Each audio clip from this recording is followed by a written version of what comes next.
తాకట్టులో ఉన్న బంగారాన్ని విడిపించి ఆ రోజు ఆన్లైన్ రేటుకే మేము కొంటాం. Sharma gold company. నమస్తే, వెల్కమ్ టు సుమన్ టీవీ. నేను మీ యామ్ని. ప్రస్తుతం మనతో ఉన్నారు ప్రముఖ ఆధ్యాత్మికవేత్త గురుస్వామి డాక్టర్ బ్రహ్మశ్రీ రాజన్ నమూద్రి గారు ఉన్నారు. గురుగారితో మనం మాట్లాడదాం. నమస్కారం గురుగారు. నమస్కారం అమ్మా. గురుగారు, ఇప్పుడు క్రోధినామ సంవత్సరం అనేది మనకి ప్రారంభం అవుతుంది కాబట్టి కేరళ పద్ధతిలో అసలు మిథున రాశి వారికి ఏ విధంగా ఉంటుందండి? చాలా చక్కని ప్రశ్న అమ్మా. ముందుగా శ్రీ మహాగణపతి దేవతోభ్యో నమః. చూసే వీక్షబంధువులకి నమస్కారం. అందరూ బాగుండాలి, అందరూ అష్టైశ్వర్యాలతో ఉండాలని నేను కోరుతాను. భగవంతుడికి సంవత్సరం అంతా కూడా మీ ఇంట్లో కొంగు బంగారంగా మారాలని భగవంతు వినాయకుడిని ప్రార్థిస్తూ ఉంటాను. ఎప్పుడైనా మిథున రాశి వారికి గత సంవత్సరము కన్నా ఈ క్రోధినామ సంవత్సరంలో మహాయోగం, మహాయోగం కన్నా మహాభోగము అనాలి. ఏమండి, మహాభోగం ఎప్పుడైనా ఈ యొక్క పని చేస్తే వాళ్ళకి ఈ భోగం అనేది కనపడతా ఉంటుంది. ఎప్పుడు చూసినా వాళ్ళకి అప్పులు, టెన్షన్స్ ఇవన్నీ కూడా కనబడతా ఉంటుంది. కాబట్టి ఈ యొక్క టెన్షన్స్ నుంచి బయటపడిపోవడానికి కొన్ని చిటికల్లో ఉపాయాలు వీళ్ళు పాటించి వీళ్ళొక సాధన చేస్తే మాత్రం చాలా అద్భుతమైనటువంటి ఫలితాలు రాబోతున్నాయి. పర్మనెంట్గా గవర్నమెంట్ ఉద్యోగం రావటం, మరి స్త్రీలకు అటెండెన్స్ అదే ఏదైతే ఆర్టీసీలో గవర్నమెంట్ ఆర్టీసీ డిపార్ట్మెంట్లో పనిచేసే వంటి లేడీస్లకు, విడోస్కి ఎవరికైనా కూడా అటెండెన్స్ జాబ్స్ రావటం జరుగుతుంది. మరి అదే విధంగా మరి సెక్రటరేట్లో కూడా అప్లై చేసిన వంటి ఎంతోమంది నిరుద్యోగులు అప్లై చేస్తారు అటెండెన్స్కి, దానికి దీనికన్నీ అటెండ్ చేసే వాళ్ళు కూడా గవర్నమెంట్ ఉద్యోగం రావడానికి మంచి అవకాశం ఉంటుంది. ఇల్లు లేని వాళ్ళకి కూడా సొంతంగా ఇల్లు కొనుక్కోవడానికి మీకు నిధులు మీకు కేటాయించడానికి ఆస్తులు ఇవి కూడా వస్తాయి. మరి అదే విధానంగా రైతులకు కూడా పాడి పంటల్లో కూడా మంచి పంట రావటం అనేది జరుగుతూ ఉంటుంది. మరి పోలీస్ రంగంలో అడ్వకేట్స్, డాక్టర్స్, బిజినెస్ వీళ్ళందరూ కూడాను ఒక మంచి శుభవార్త ఉంటుంది. పోతే ఇక్కడ ఏంటంటే మనకు నష్టము లాభము చూసుకున్న కన్నా మనకి ఏది విశ్వాసం, మీరు చేసేటువంటి కర్తవ్యం పైన నమ్మకం పెట్టుకోవాలి. మీరు ఏం పని చేస్తున్నారు, సోమరిపోతాను లేకుండా ఉంటే సరిపోతుంది.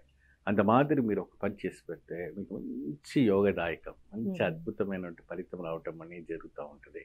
ఈ మిథున రాశి వారికి ఎప్పుడైనా ఒకసారి ఏదైనా తాకింది అప్పుడైనా వాళ్ళు దాని దగ్గర పోరు. మళ్ళీ అక్కడ పోతే మళ్ళీ ఏదేమైనా అవుతుందా అప్పుడే, అదంతా ఈసారి లేదు. మీకే 24 నుంచి 25 సంవత్సరాల వరకు మీకే భోగము అన్న ఒక యోగం అనేది మీకు పట్టబోతుంది. భోగయోగము. ఈ భోగయోగం అప్పుడే మంచి అదృష్టం, ఇంకా తిరుగులేనటువంటి అదృష్టం. అంత అదృష్టాన్ని మీరు కేటాయించుకోవాలంటే నేను చెప్పిన పని మీరు ఖచ్చితంగా చేసి చూస్తే మంచి అద్భుతమైనటువంటి ఫలితం రావటం అనేది జరుగుతుంది. ఎన్నో సంవత్సరాల నుంచి మీరు సంతానానికి ఎదురు చూసే వాళ్ళకి సంతాన యోగము, చర్మ వ్యాధి నుంచి బాధపడే వాళ్ళకి చర్మ వ్యాధి విముక్తి కలిగే వంటి యోగము కలుగుతుంది. ఎక్కువ శాతము బాగా డిప్రెస్లో ఉన్నవాళ్ళు, చాలా డిప్రెస్లో, డైవర్స్లో కానీ కొడుకులు, పిల్లలు ఎన్నో డిప్రెస్గా ఉన్న వాళ్ళకి ఆ డిప్రెస్ నుంచి బయటపడడానికి ఒక మంచి ఛాన్సెస్ ఉంటాయి. ఎక్కువ శాతం మీరు మెడిటేషన్, యోగా అవి ధ్యానంలో పెడుతూ ఉండండి. కృష్ణుడిది నామం స్మరిస్తూ ఉండండి. నిరంతరంగా అనేక రకమైనటువంటి సోషల్ యాక్టివిటీస్లో పాల్గొనుకుంటే డిప్రెస్లో ఉన్న వాళ్ళకి మంచి యోగదాయకంగా ఉంటుంది. ప్రత్యేకంగా మీరు ఏం చేస్తారు అంటే కందులు కూడా దానం చేయటం వల్ల మంచి అద్భుత ఫలితం రావడం జరుగుతుంది. మిథున రాశి వాళ్ళు సూర్యుడు ఉదయించక ముందు 2 దీపాలు, అంటే ఈ 2 నూనెతో దీపార్థాలు ప్రతిరోజు ముట్టిస్తే మంచి భోగం కనపడుతుంది. అంటే కందులు ఏ వారం దానం ఇస్తే మంచిదండి? కందులు ఏ వారం అంటే మంగళవారం నాడు 1 కిలో కందులు పేద బ్రాహ్మణులకి అని, ఆవు కానీ దానం చేసి చాలా మంచిదమ్మా.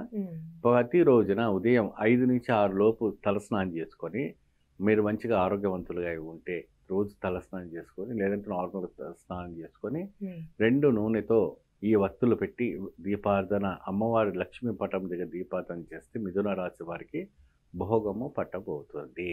ఏ అమ్మవారు అంటే ప్రత్యేకమైన ప్రత్యంగిరాదేవి. ఆ ప్రత్యంగిరాదేవి అమ్మవారి యొక్క పటం ఇంట్లో పెట్టుకొని ప్రత్యేకంగా మీరు విప్ప నూనె, వేప నూనె 2 పెట్టేసి దాంట్లో పట్టు వత్తులు, తామర వత్తులు, చిల్లర వత్తులు, ఈ ఒక వత్తులని 2గా చేసుకొని మీరు అక్కడ దీపార్థన చేసి పెట్టండి. ప్రత్యేకంగా దీనికి ఎందుకు ఈ యొక్క నూనె, ఈ యొక్క దీపార్థన పెడతారంటే విప్ప నూనె, వేప నూనె ద్వారా మీ పైన ఎటువంటి అయినా కూడా దుష్టగ్రహాలు కానీ, దుష్ట శక్తులు కానీ, ఇంకేదైనా ప్రయోగాలు ఉన్నా, ఇంకేదైనా కూడా ఎఫెక్షన్స్ మీ పైన పడుతున్నప్పటికీ అవి తొలగించడానికి మంచి అవకాశం కనపడుతూ ఉంటుంది. ప్రత్యేకమైనటువంటి ఈ మిథున రాశి వాళ్ళకి ఏడుపు ఎక్కువ ఉంటుంది. బయటికి వెళ్ళి వచ్చిన తర్వాత ఏడుపు, దిష్టి బాగా తలుగుతుంది. కాబట్టి మీ ఎదుగుదలకు అది అడ్డు వస్తుంది. కాబట్టి ఈ రంగంలో ఉన్న వాళ్ళు ఎవరైనా రాజకీయ వ్యక్తులైనా సరే, మీరు మంచి పదవి రావాలంటే, మీకు భోగం కలగాలంటే నేను చెప్పినట్టు ఖచ్చితంగా తప్పదు. ఏది ఊరికే రాదు, ఏది ఊరికే రాదు. కష్టపడింది ఏది రాదు.